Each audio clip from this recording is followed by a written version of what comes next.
நியூஸ்டிஎன் நேயர்களுக்கு வணக்கம். நம்ம தினமுமே என்னென்ன விஷயங்கள் நடக்குது அப்படின்ற அப்டேட் கொடுத்துட்டு இருக்கோம். அந்த வகையில் நேற்றுக்கு பார்த்தோம் அப்படின்னா டிஎன் ரைசிங் அப்படின்ற பெயரில் கோயம்புத்தூரில் ஒரு நிகழ்ச்சி ஒன்று நடந்திருக்கு.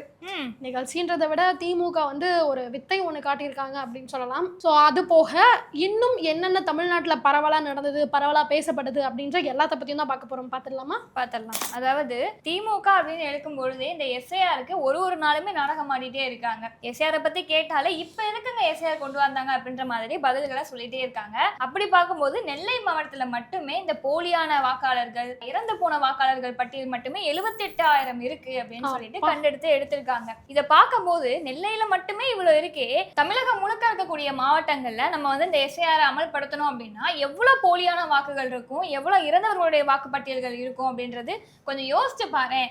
இதனாலதான் இவங்க இதை கொண்டு வராதீங்க, கொண்டு வந்தா எங்களுக்கு பிரச்சனை ஆயிரும் அப்படின்றத சொல்லாம சொல்றாங்க அப்படின்ற எண்ணமும் வருது. ஆமா, ஏன்னா இந்த எஸ்ஐஆர் பார்த்தோன்னா தமிழ்நாடு முழுக்க 95% மேற்பட்ட பணிகள் நிறைவடைஞ்சிருக்கு. பொதுமக்கள் எல்லாம் தாங்களா ஆர்வமா இந்த எஸ்ஐஆர் படிவத்தை ஃபுல் பண்ணி கொடுக்குறாங்க, என்னென்ன தேவைன்றத தெரிஞ்சுக்கிறாங்க அப்படின்ற மாதிரியான பல விஷயங்களுமே நம்ம கேள்விப்படுறோம். ஆனாலும் இதை வச்சு ஒரு சிறிய நாடகம் நடத்துறாங்க அப்படின்னு தான் பார்க்கணும். அடுத்த விஷயம் என்னன்னா, நான் ஆல்ரெடி சொன்னல டிஎன் ரைசிங்னு சொல்லிட்டு, அதாவது நம்மளுடைய முதல்வர் தொழில் முதலீடு ஈட்டு வரேன், பல நிறுவனங்களை இங்க முதலீடு செய்ய வைக்க போறேன் அப்படின்னு சொல்லிட்டு இவர் ஆட்சிக்கு இத்தனை ஆண்டுகள்ல எத்தனையோ முறை வெளிநாடுகளுக்கு பயணம் போயிருக்காரு. எதிர்க்கட்சி தலைவர் எடப்பாடி அவர்கள் முதலமைச்சரா இருக்கும்போது இந்த மாதிரி பல வெளிநாட்டு தொழில் நிறுவனங்களை தமிழ்நாட்டுல முதலீடு பண்றதுக்காக வெளிநாடு போனார். அப்போ எதுக்காக வெளிநாடு போகணும், ஏன் தமிழ்நாட்டுல இல்லாத வளர்ச்சியா, இது எதுக்கு அங்க போய் ஈட்டு வரணும் அப்படின்ற மாதிரி எல்லாம் நம்மளுடைய முதலமைச்சர் விமர்சனத்தை முன் வச்சாரு. ஆனா இப்போ அவர் முதல்வரான பிறகு பல முறை போனாரு. சரிங்க, அத்தனை முறை போனீங்க, இங்க அப்படி என்னென்ன கம்பெனி இன்வெஸ்ட் பண்ணிருக்காங்க, என்னென்ன கம்பெனி புதுசா ஓபன் பண்ணிருக்காங்க அப்படின்ற டேட்டாஸ் கேட்டா கிடையாது.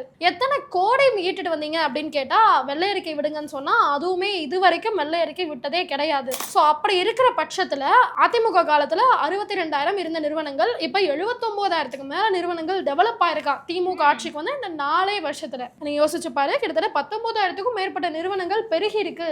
அந்த அளவுக்கு திமுக தமிழ்நாட்டுக்காக உழைக்குது, வளர்ச்சியை ஏற்படுத்தி இருக்காங்க அப்படின்ற ஒரு நாடகத்தை கொண்டு வராங்க.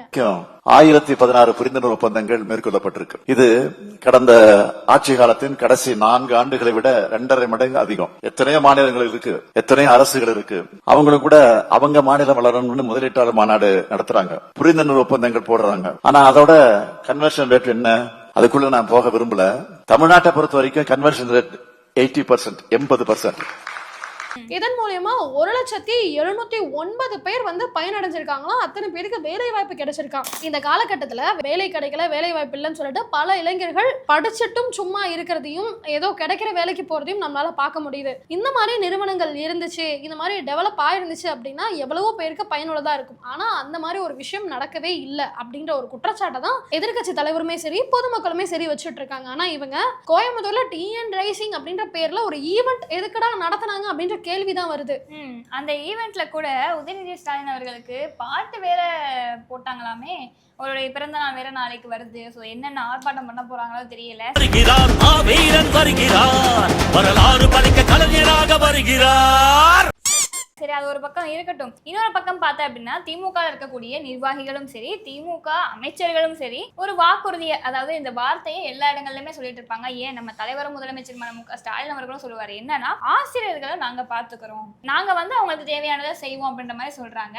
சோ இந்த ஜாக்டோஜியோ போராட்டம் இருக்கு இல்லையா, அந்த குழு மொத்தமா சேர்ந்து எங்களுக்கு ஓய்வூதியம் கிடைக்கல, சம்பளமும் ஏற்றி தர மாட்டீங்க அப்படின்ற மாதிரி ஆர்ப்பாட்டம் வச்சுட்டே தான் இருக்காங்க. நவம்பர் 18ஆம் தேதி ஒரு நாள் ஆர்ப்பாட்டம் நடந்தது. இந்த மாதிரி ஏன் இந்த மாதிரி பண்றீங்க, ஓய்வூதியம் கொடுங்க அப்படின்ற மாதிரி ஆர்ப்பாட்டம் பண்ணாங்க. அதை தொடர்ந்து பார்த்தா அப்படின்னா ஜனவரி 8ஆம் தேதியில இருந்து தொடர் ஆர்ப்பாட்டம் இருக்கும் அப்படின்ற மாதிரி ஒரு விஷயத்தையும் பதிவு பண்ணிருக்காங்க. சோ இதை பார்க்கும்போது தேர்தல் ஒட்டி இந்த ஆர்ப்பாட்டம் நடக்க போகுது அப்படின்றதால இதை திமுக எப்படி எதிர்கொள்ள போறாங்க, இதுக்கு என்ன பதில் சொல்லுவாங்க, இல்ல வாக்குறுதியா ஒண்ணு கொடுத்துட்டு நாங்க இதை பண்றோம்னு சொல்லிட்டு இப்போதைக்கு கலைஞ்சு போங்க அப்படின்ற மாதிரி சொல்லிட்டு அதுக்கப்புறம் நம்ம பாத்துக்கலாம் அப்படின்ற ஒரு ஸ்ட்ராட்டஜியை கொண்டு வருவாங்களா அப்படின்ற மாதிரி பல கேள்விகள் ஊடகங்கள்ல பரவிட்டு இருக்கு. ஆமா, இதெல்லாம் ஒரு பக்கம் இருக்கும்போது வந்துட்டு இன்னுமுமே வந்து இந்த திமுக அரசு விவசாயிகளை வஞ்சிக்குது, விவசாயிகளுக்கு உரிய நிவாரணம் கொடுக்கல, விவசாயிகள் தேவையை நிறைவேற்றல அப்படின்ற குற்றச்சாட்டு தினமுமே எழுந்துட்டு தான் இருக்கு. திரு ஸ்டாலின் அவர்கள் துணை முதலமைச்சர் இருந்த காலகட்டத்தில் தான் மீத்தேன் ஹைட்ரோ கார்பனுக்கு புரிந்துணர்வு ஒப்பந்தம் போடுவதற்கு துணை நின்றவர். டெல்டா மாவட்டத்தை பாலைவனமாக்க முயற்சி செய்தவர் இன்றைய முதலமைச்சர். அனைத்து இந்திய அண்ணா திராவிட முன்னேற்ற கழக அரசு இருக்கின்ற காலத்திலே, நான் முதலமைச்சர் இருந்த காலத்திலே அந்த விவசாயிகளுடைய நிலங்களை பாதுகாக்கின்ற விதமாக மத்திய அரசோடு போராடி வாராடி டெல்டா மாவட்டத்தை பாதுகாக்கப்பட்ட வேளாண் மண்டலமாக கொண்டு வந்து அந்த விவசாயிகள் வயிற்றில் பால் வார்த்தது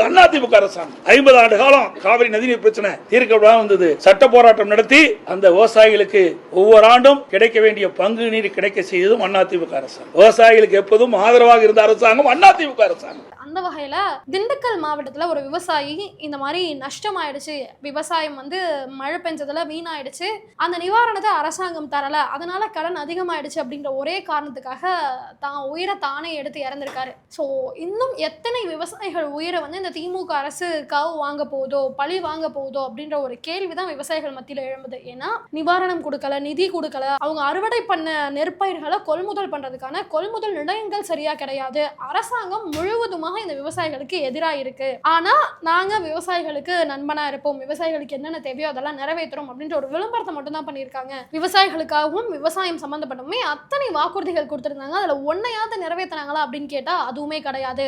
விவசாய கடன் தள்ளுபடி பண்றோம்னு சொன்னாங்க, ஆனா பண்ணவே இல்லை.